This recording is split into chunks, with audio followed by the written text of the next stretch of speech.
Thank you all for the space and this opportunity. I think it's important to first address my positionality in this work before diving into the findings. I am Transfronterizx from the San Diego-Tijuana borderlands. What that means is that most of my life, all my life, I've lived crossing the border daily. The reasons that led to me living this kind of life were due to housing insecurities in California, specifically in Los Angeles. And because of those reasons, my family were in a quest of having a human kind of living and stable living arrangements. So they moved to the borderlands, San Diego-Tijuana, and for a quest of cheaper cost of living in Tijuana. Now, even though we try to ameliorate the challenges of housing insecurities, the challenges still persisted, and the challenges were still very much similar to housing insecurities that students also face in the U.S. That is my background, but today I still live between both nations. I live in San Diego and Tijuana. I'm involved in civic leadership on both sides of the border, and most importantly, my research and grassroots service and organizing work is focused on Transfronterizx students in post-secondary and higher education, which is the focus of this presentation and the focus of my work, and also my dissertation work. So I defended my dissertation on Monday, and these are some of the findings that I'll be sharing with you in this presentation. Next slide. So there is a paucity of literature on transborder students, specifically transborder students in post-secondary and higher education and even in high school. But I'm very grateful for the literature that is out there because thanks to this literature I can really, I was able to create a conceptual framework to guide my work. But to kind of put us in the same page, what is transborder, transborderism? How is it different than transnationalism? It is similar in the way that what defines transborderism is similar to transnationalism in that people are engaging in two or more nations, and these experiences have an influence in their development and who they are. However, most specifically for transborder is that you're engaging through two different nations through a border. So there's definitely that physical interaction of crossing the border. Frequently, people engage in border crossing in various different levels and intensities. Some people can cross perhaps to visit family, others for tourism. However, in San Diego-Tijuana and also along the U.S.-Mexico borderlands, people cross the border daily. They're significantly involved in both nations through social, academic, professional involvements, and as well as civic leadership. So authors call this population transborder citizens. Part of transborder citizens are students in post-secondary and higher education. Most of the literature out there is focused on qualitative work on transborder students, and they define students as heterogeneous population that vary in age, sexual orientation, gender, ethnicity, cultural identification. But mostly, most students that have been interviewed are U.S. citizens and are of Mexican ethnic background. So they're U.S. citizens living, through the border, sometimes living in Tijuana, sometimes even living in the U.S. and crossing because of important reasons. Some of the main factors that lead to their transborder lives are one, that they already have established ties on both sides of the border. Another one is housing insecurity, similar to my experience. And the third is because of they form part of mixed immigration status families. And due to deportation, their families are living at the borderlands to stay together. So these students, live perhaps in Tijuana and with their family, but at the same time they're crossing daily to continue their education in San Diego, California. Next slide. The literature guiding my research, the conceptual framework guiding my research, has three components. First is the transborder context. So it is important to understand the environment at the U.S.-Mexico borderlands. So borderlands around the world are different, and they vary by various different elements. Particularly the border at the U.S.-Mexico. The U.S.-Mexico border is an interdependent border, so it is highly policed and militarized. It is kept open, but also highly policed and militarized. And what this means is that it creates a hostile and intense environment for people in the borderlands, and particularly for transborder students, being that they cross the border daily, frequently, often. This is an environment that they're involved in significantly, and that shapes their experiences and their identity and academic trajectories as well. In the process of crossing the border, students do build what is called transborder capital. The concept of transborderism allows us to understand what is that transborder capital, which is this understanding of the environment, understanding how to adapt to challenges in the environment as well, that they can apply for their success and academic success as well. And social culturally, students engage in various different ways. There is this sense of belonging and in-betweenness that they experience on both sides, in Tijuana, in Mexico, code switching and translanguaging, agency, resistance, and belonging. Now, a gap in the literature is intersectionality. There isn't much literature out there that explores what are the intersections of a transborder identity. What does it mean to be a woman or transgender or have ability to disability and cross the border? So that is where I centered my work. Next slide.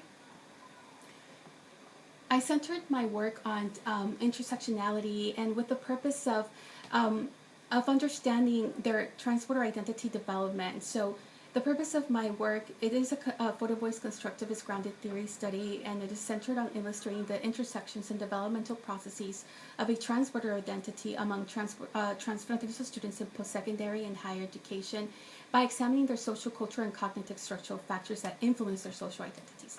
So basically what that means is that it's understanding their psychosocial experiences, so their feelings, their experiences in the region in relationship to themselves and others, and as well as their cognitive structural factors and development. So what are their shifts in reasoning? How do they think about those experiences?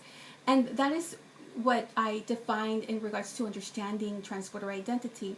However, to get a thorough understanding on transborder identity, we really have to look at intersectionality and to see how do they experience this these transborder interactions throughout both nations and throughout their academic trajectory in relationship to their social identities. Next slide.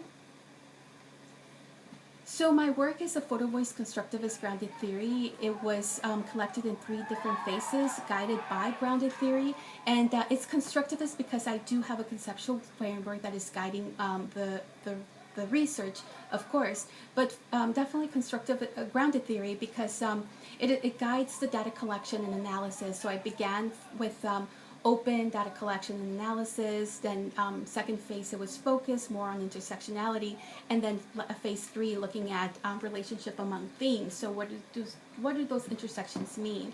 And this was among 31 participants. I collected 690 photographs, and these were students in post-secondary and higher education, and from community college all the way to graduate studies. Next slide. So the intersectionalities were mixed immigration status, families, foster youth, first-generation college students, sexual orientation, race and ethnicity, gender, and sexual orientation. And next slide. So transborder identity, it was illustrated through themes that defined their sense of belonging and how they interacted in these environments. So it was language, translanguaging between English, Spanish, and Spanglish, belonging to both nations, definitely with their interactions, but also through leadership and civic leadership and activism with vulnerable populations in the region, so migrants, refugees, and asylum seekers, so work in solidarity with those communities. Resilience as well as adaptability, adapting to the harsh environment at the borderlands. And these themes, this is how transborder students made meaning of their identity. Mind you, this is a grounded theory study, so there haven't been many studies out there previously that conceptualize how does the student population make sense of their identity. Again, I want to point out there is a paucity of literature.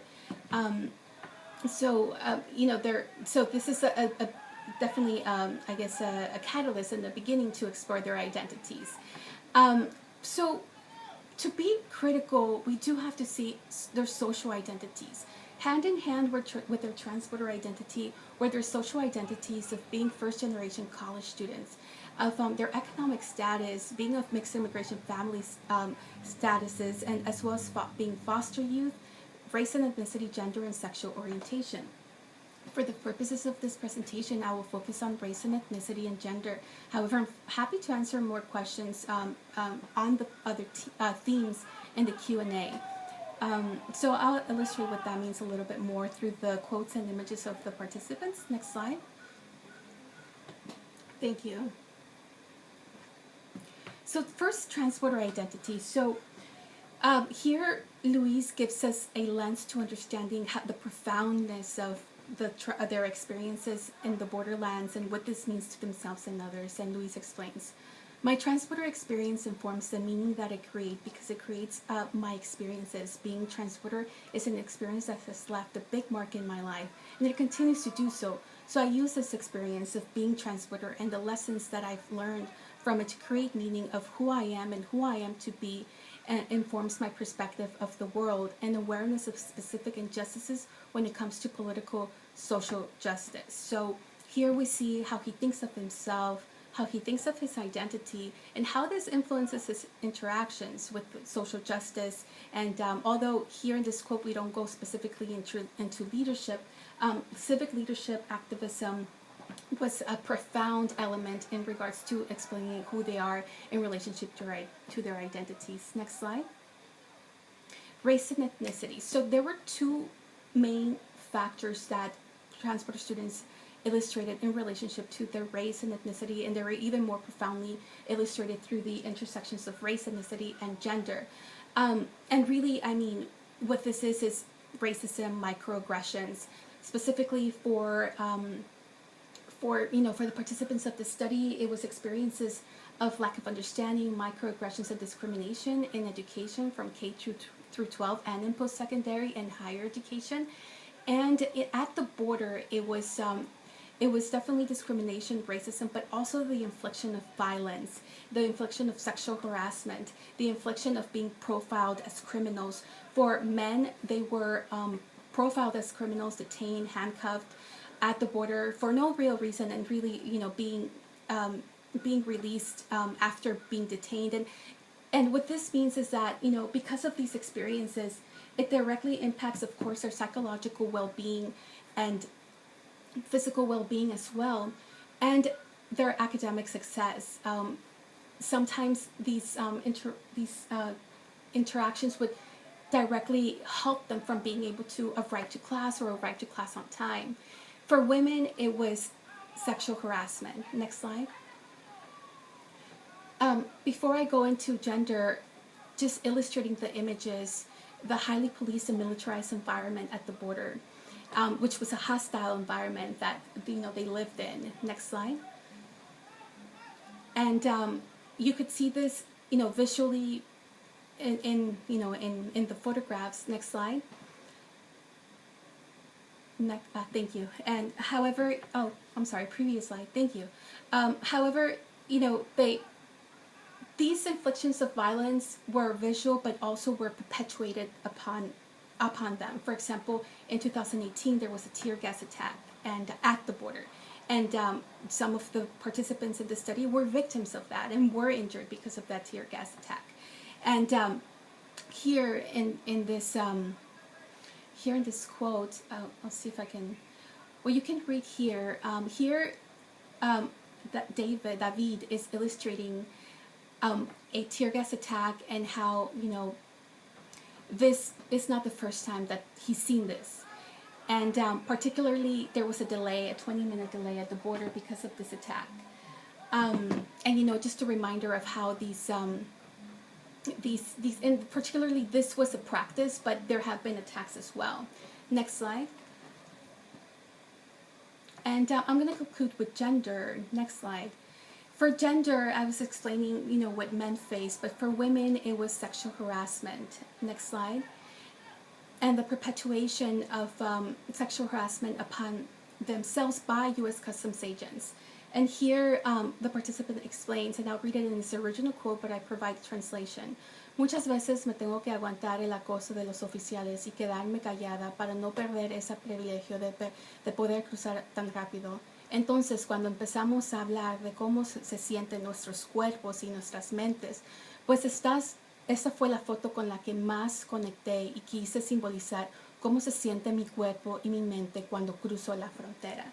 I conclude with this photograph and this quote to illustrate the intersections of race, ethnicity, and gender, and I'm happy to answer questions during the Q&A.